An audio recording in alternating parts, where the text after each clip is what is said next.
sigamos con lo que estábamos hablando ayer, que es tan interesante y es historia viva y actual. Claro, recogiendo retazos de la historia universal anterior, que eso es, ¿verdad?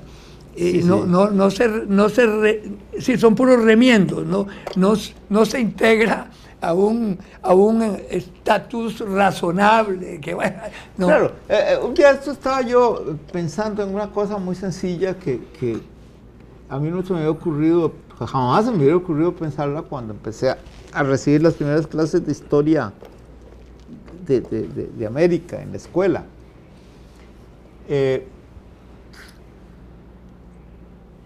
Resulta que nosotros estábamos en la escuela y nos contaban cómo unos tipos que venían en unos barcos hediondos,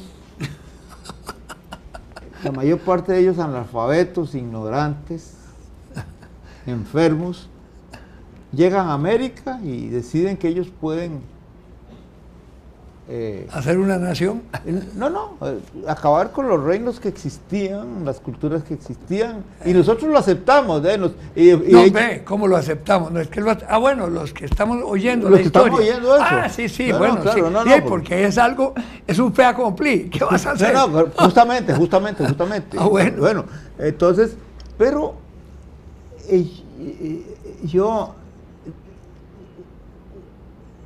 pensé, en realidad comencé a pensar en esto hace un tiempo cuando llegué al colegio, al Liceo Franco Costarricense, a buscar a una de mis hijas, a Silvi, y llegué temprano, entonces me bajé del carro y fui ahí por los pasillos y de pronto en el aula donde estaba mi hija, sí había armado un escándalo tremendo y yo decía, algo aquí pasó, este es un desastre.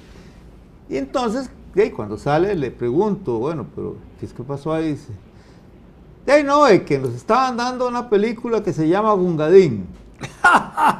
Y nosotros empezamos a protestar, ese indio traidor, cipayo.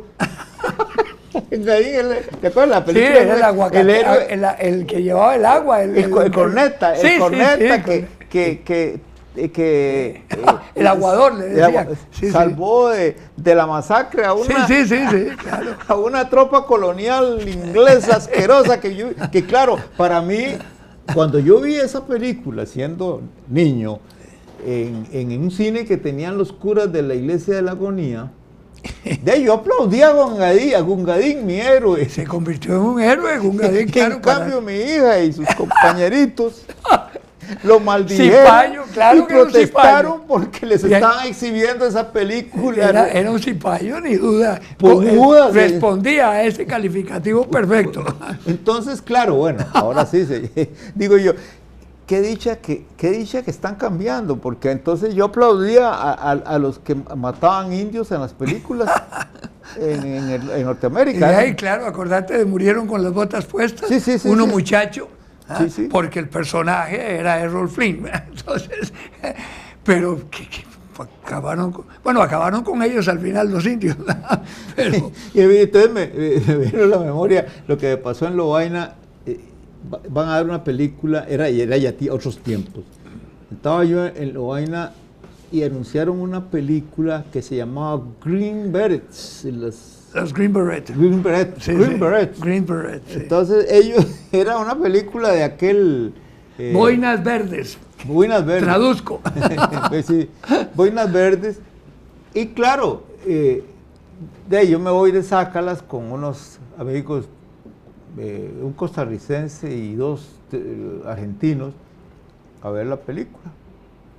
Y entramos a las 8 de la noche.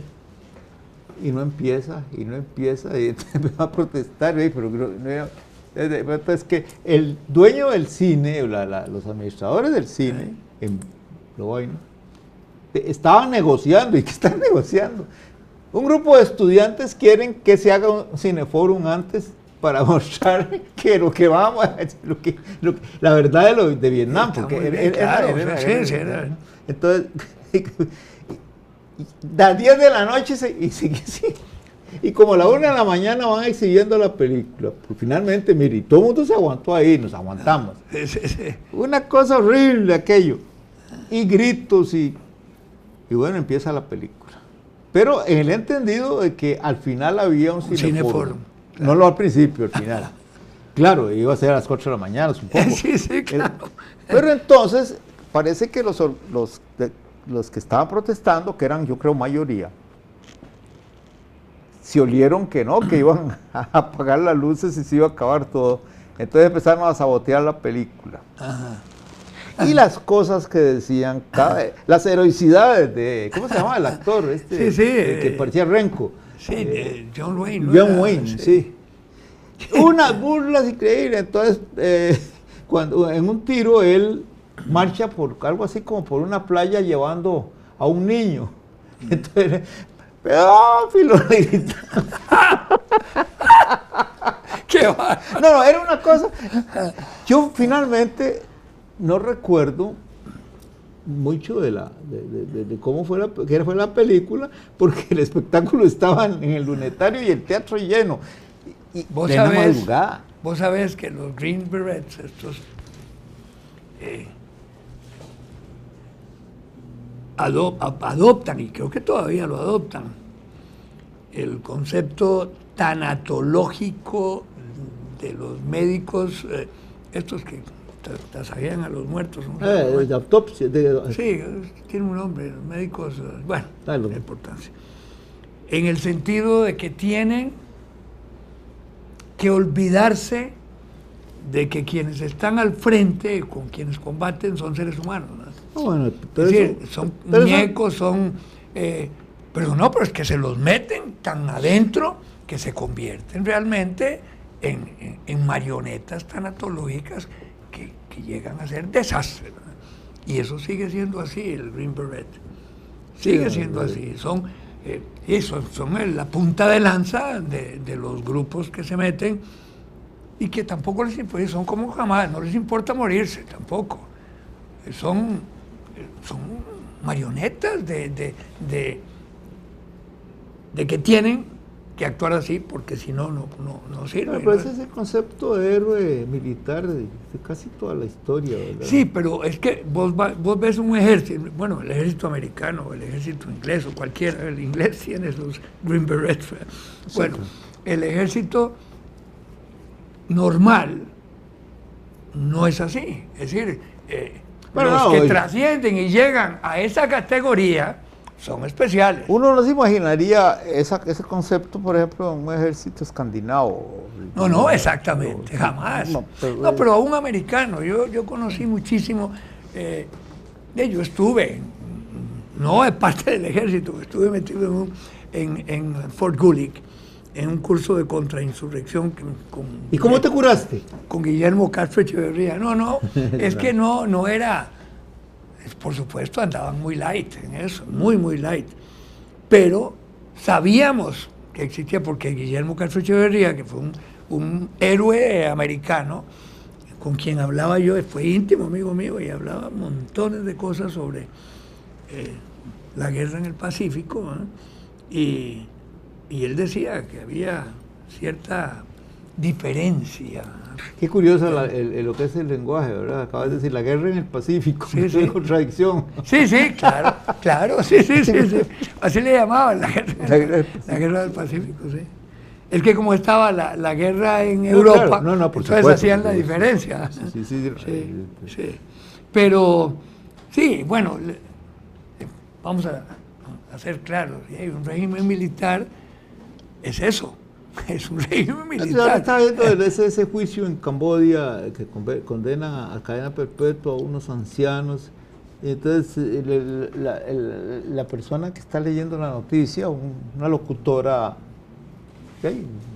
profesional, dice: es el primer juicio que se condena a los responsables de la muerte de 1.700.000 personas.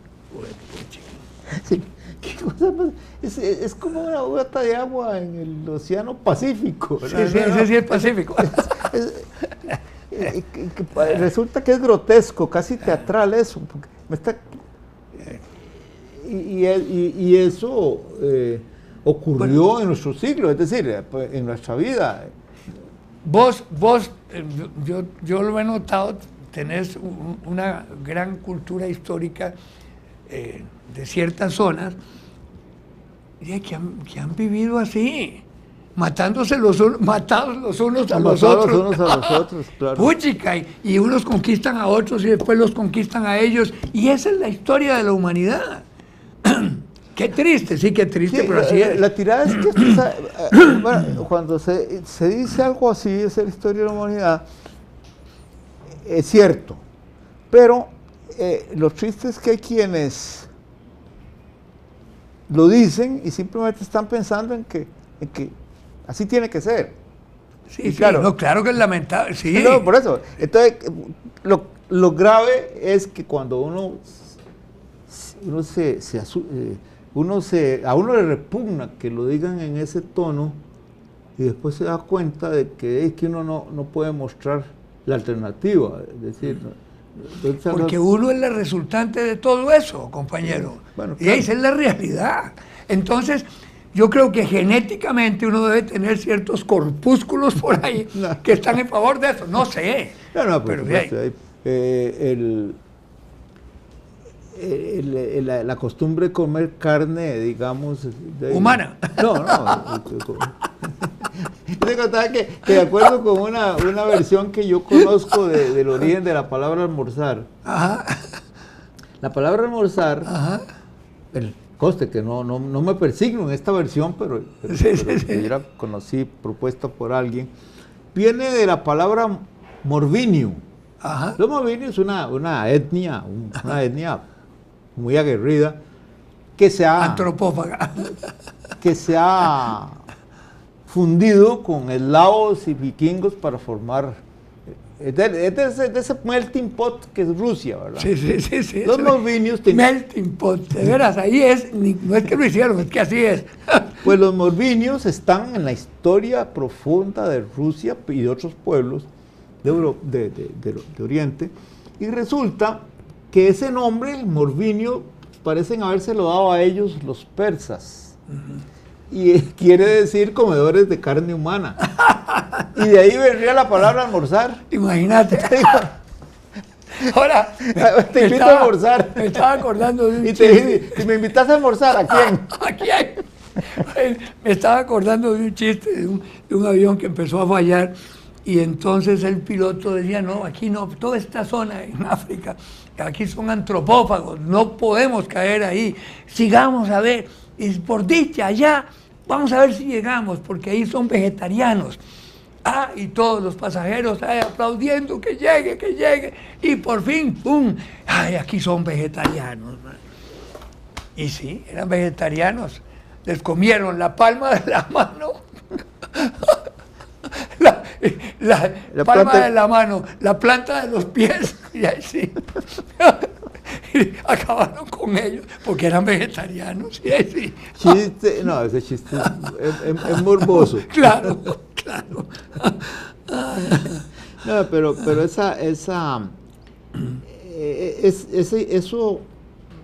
esa fatalidad con la que muchos me faltó decir una cosa, pero no la podría decir. Además, yo me imagino de lo que le comieron. Sí. Yo la tenía en mente. Bueno, ya la entendiste. Bueno, es terrible esto.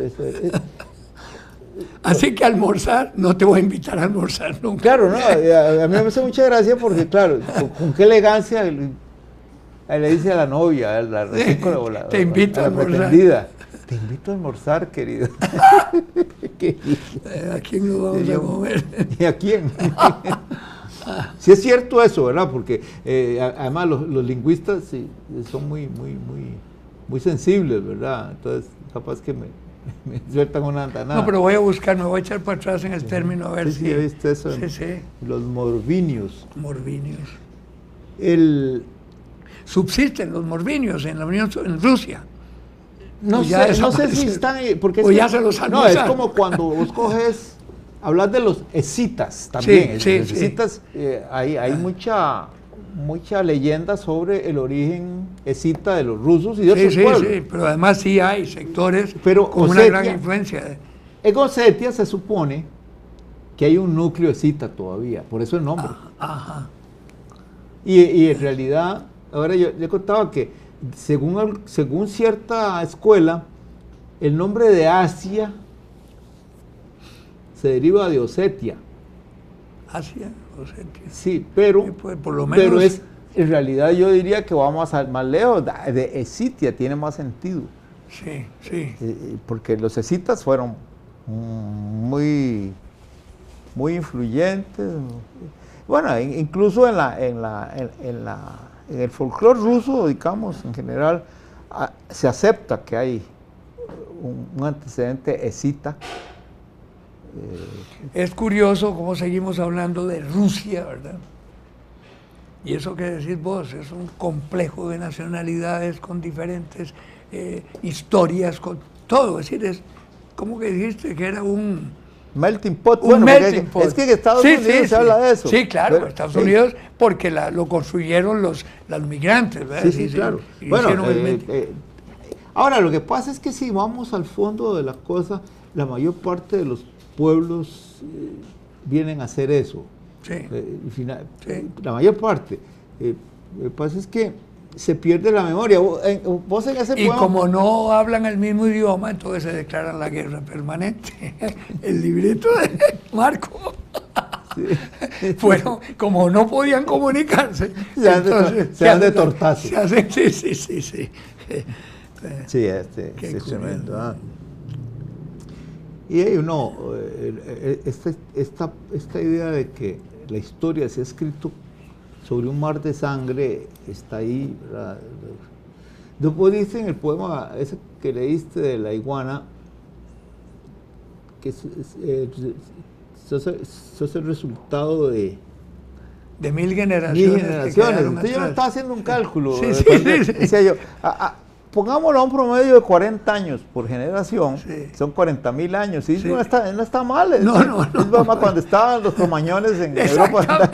Sí. Es una... porque 1000 generaciones no diría, son demasiadas. No, qué va. No, ni para llegar a Tarzán. Ni para llegar a Tarzán. Y claro, todo ha sido eso. Date cuenta. A Beto le encantaba eso del tic-tac reloj. Y yo no sé, repetí eso. Repetí eso. O sea, tic-tac, reloj del... ¿Cómo era? Ya se me olvidó. Pero bueno, me pregunto si tic-tac tendrá un significado dentro de 100 años, porque ahora los relojes no hacen tic-tac. No, pero el pulso sí. A eso se refiere ese tic-tac. Para mí que el pulso hace plop, plop. Bueno, depende. Es que he leído muchas Puede series decir cómicas. ping, ping, ping, o pof, pof, pof, o cuando se para, pof. Eso de las onomatopeyas, mucho en nosotros está ahí por las tiras cómicas, ¿verdad? Sí. Y él leía que hay una evidencia de que en las tiras cómicas norteamericanas, eso de las onomatopeyas es una herencia de la influencia entre los esclavos, de los esclavos procedentes de una etnia africana en la que la narrativa oral incluye por exigencia estilística, onomatopeyas innumerables. Entonces ya está establecido en la lengua de esa etnia que un sonido, digamos, como el sis, es una flecha que surque el aire. Claro. Y no hay duda, es auditivamente como lo ideográfico en la lengua china. Es que habrá que decir, Jorge, una vez cuando Ricardo Castro Eche me dijo que le escribiera la columna Sin Importancia, habíamos estado tomando café y entonces yo empecé a contar una novela del oeste. Empezamos a hablar y entonces van los carromatos y los que van a caballo y en eso los indios, Y nos encantó la vaina. Y es exactamente onomatopeya, esto que estás diciendo. Pero esa hipótesis, digamos, apunta a que en las tiras norteamericanas el recurso proviene principalmente de esos grupos de esclavos, que es muy divertido. Sí, no. Bueno, sí que hay que aterrizar, ¿no? Ah, también, ¿ves? Es que nos sacan del carromato como la flecha del indio. Exacto.